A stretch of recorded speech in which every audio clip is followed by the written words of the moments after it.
And what are the things that they did? They decorated tombs for the prophets. What's so significant and what's so insignificant about that? Well, the significant thing about decorating tombs for the prophets is that they were signaling virtue that they thought they had, right? This was first century virtue signaling. And if you don't know what virtue signaling is, here's a definition for you. Virtue signaling is when somebody publicly displays a moral stance or belief or value mainly to look good, but not actually to live out.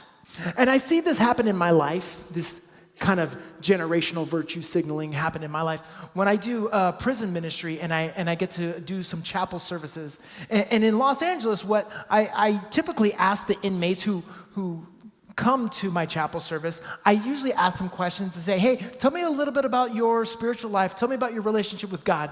And they usually go into this long rant and this long tirade of how their family loves God, how their abuelita loves Jesus, their grandmother, prayed for them, or how they have these beads, or how they were drugged to church.